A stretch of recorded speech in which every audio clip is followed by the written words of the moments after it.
کہ جو لوگ میری ملاقات کی امید نہیں رکھتے، وردو بالحیات الدنیا، اور دنیا کی زندگی پر راضی ہو گئے، وطمئنوا بہا، اس پر مطمئن ہو گئے، والذین هم عن آیاتنا غافلون، اور ہماری آیات سے غافل ہیں، ان کا ٹھکانہ جہنم ہے۔ اللہ اکبر اللہ اکبر اللہ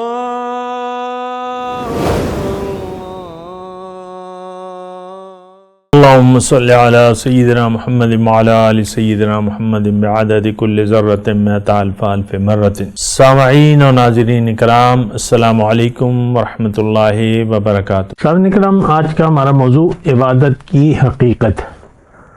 دیکھیں، گزشتہ نشست بھی اسی سلسلے میں تھی، اگر کسی نے نہیں سنی ہے تو وہ آپ دیکھ لیں، سن لیں، اور اس کا نمبر ہے 2150۔ اور آج کا موضوع عبادت کی حقیقت، لیکن تھوڑا سا میں گزشتہ نشست کا جو میں نے کہا تھا اس کا خلاصہ پیش کروں گا کہ پہلے تو یہ دیکھیں کہ عبادت جڑ ہے انسان کی کامیابی یا ناکامی کی، یعنی اگر انسان اللہ کی عبادت کرتا ہے یا بندگی کرتا ہے تو یہ تو کامیاب ہے، اور اگر بندگی نہیں کرتا یا عبادت نہیں کرتا تو یہ ناکام انسان ہے۔ اور قیامت کے دن جو کامیاب لوگ ہیں وہ تو جنت میں جائیں گے، اور جو ناکام رہے، عبادت نہ کی، تو وہ جہنم میں جائیں گے۔ اچھا، اب جو گزشتہ نشست میں بات کر رہا تھا، تھوڑا سا اس کا خلاصہ پیش کرتا ہوں۔ میں نے یہ کہا تھا کہ عبادت جو ہے بذات مقصود نہیں ہے، بلکہ مقصود تک پہنچنے کا ذریعہ ہے۔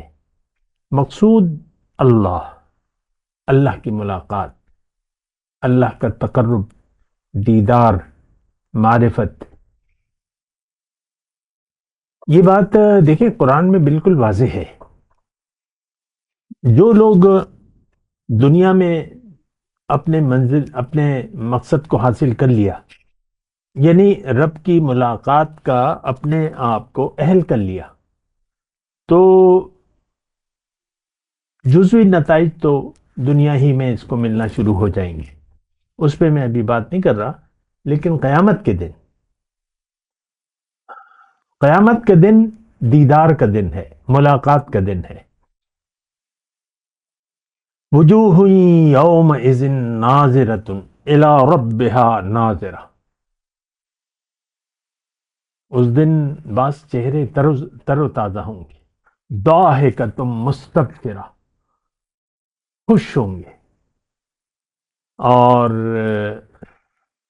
ہنس رہے ہوں گے، خوش ہو رہے ہوں گے، الی ربہا ناظرہ، اپنے رب کو تک رہے ہوں گے۔ وجوہ یومئذ، اور جو نہیں، جنہوں نے زندگی کو ضائع کر دیا اور عبادت نہ کی، تو ان کے چہرے پژمردہ ہوں گے، اور وہ یقین ہو جائے گا ان کو، تظن ان یفعل بہا فاقرہ، کہ ہم نے تو وہ مقصد پورا ہی نہیں کیا، اب کمر توڑ عذاب کا سامنا ہونے والا ہے ہمیں، ان کو یقین آ جائے گا۔ تو دیکھیں، قرآن اگر آپ مطالعہ کریں تو یہ جا بجا یہ حقیقت ہمیں واضح طور پہ ملتی ہے کہ دنیا کی زندگی ایک امتحان ہے، اور امتحان یہ ہے کہ آپ عبادت کس کی کرتے ہیں، اپنے حرص و ہوس کے بندے بن جاتے ہیں یا فقط رب کی بندگی کرتے ہیں۔ تو یہ بس بات ہے، اگر آپ زندگی بندگی میں گزار دی تو امتحان میں کامیاب ہو گئے، اور اگر بندگی آپ نے نفس و شیطان کی کر لی تو پھر آپ ناکام ہوں گے۔ اچھا، بات میں کیا کہنا چاہ رہا ہوں، ملاقات، دیدار، پہچان، تقرب، سبحان اللہ.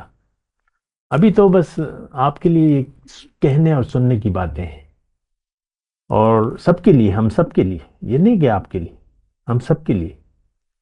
اس کا ہم تصور بھی نہیں کر سکتے، اس نعمت عظمیٰ کا. ملاقات، اللہ کی ملاقات.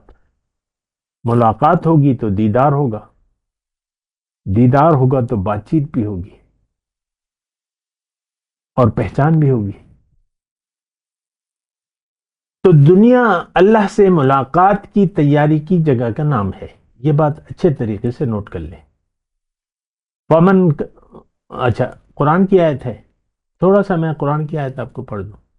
قل انما انا بشر مثلکم یوحا الی انما الہکم الہ واحد ومن کان یرجو لقاء ربہ فلیعمل عملا صالحا ولا یشرک بعبادت ربہ احدا.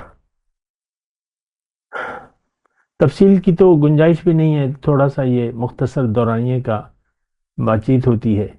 تو میں ترجمہ پڑھ دیتا ہوں. آپ ان سے کہہ دیجئے کہ میں تمہاری طرح کا، اے رسول آپ ان سے کہہ دیجئے کہ میں تمہاری جنس میں سے ہوں، انسان ہوں، اور مجھ پر وحی کی جاتی ہے، اور وحی کا خلاصہ یہ ہے کہ تمہارا معبود، مقصود، محبوب ایک ہے، اور وہ اللہ ہے. فمن کان یرجو لقاء ربہ، اب جس کی اپنے رب سے ملاقات کی امید ہو تو اس کو کیا کرنا چاہیے؟ فلیعمل عملا صالحا ولا یشرک بعبادت ربہ احد. اس کو چاہیے کہ عمل کرے نیک، اور رب کی بندگی میں کسی کو وہ شریک نہ کرے، خالص اللہ کی بندگی کرے بس. فلیعمل عملا صالحا. تو دیکھیں فمن کان، نقطہ میرا کیا تھا؟ فمن کان یرجو لقاء ربہ، جو اپنے رب سے ملاقات کی امید رکھتا ہو. سورہ عنکبوت میں ہے من کان یرجو لقاء اللہ فإن اجل اللہ لآت. جو اپنے رب سے ملاقات کی امید رکھتا ہے تو وہ یقین کر لے کہ وہ وعدہ پورا ہونے والا ہے. انک کادح یا ایھا الانسان انک کادح الی ربک کدحا فملاقی. اے انسان تم خوب محنت کرتے ہو، خوب مشقت کرتے ہو اپنے رب سے ملنے کے لیے. اگر تم ایسا کرو گے، یعنی زندگی اگر جہد مسلسل میں گزارو گے اور اللہ کی حکم کے سامنے سر جھکا دو گے تو تمہاری اس سے ملاقات ہو جائے گی، وہ وعدہ پورا ہو کر رہے گا. فإن اجل اللہ لآت من کان یرجو لقاء ربہ. سوچیں دو، کچھ تو جذبہ، جوش، جنو پیدا ہونا چاہیے آپ میں. فمن کان یرجو لقاء ربہ، جو اپنے رب سے ملاقات کا امیدوار ہو، بس ایک کام کرے، شرک نہ کرے، عمل صالح کرے. تو ان الذین لا یرجون لقاءنا، دوسری جگہ آیت ہے کہ جو لوگ میری ملاقات کی امید نہیں رکھتے، وردوا بالحیات الدنیا، اور دنیا کی زندگی پر راضی ہو گئے، واطمأنوا بہا، اس پر مطمئن ہو گئے، والذین هم عن آیاتنا غافلون، اور ہماری آیات سے غافل ہیں، ان کا ٹھکانہ جہنم ہے. تو ہمیں تو کوئی امید نہیں ہے، کوئی فیلنگ نہیں ہے، کوئی اٹریکشن نہیں ہے، کوئی جذبہ نہیں ہے، کوئی جنون نہیں ہے، کوئی دلچسپی نہیں ہے. اللہ کی ملاقات تو آج کے مسلمان کے لیے کوئی نئی سی بات ہے.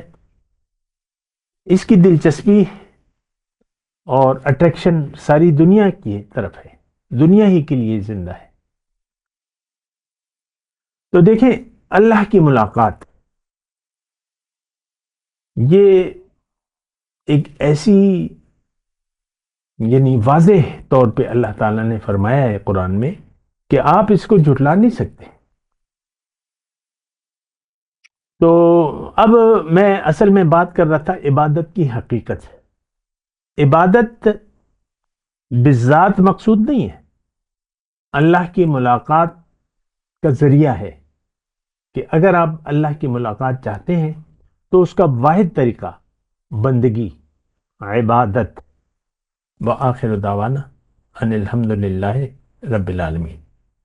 مولاي صل وسلم دائما ابدا على حبيبك خير الخلق كلهم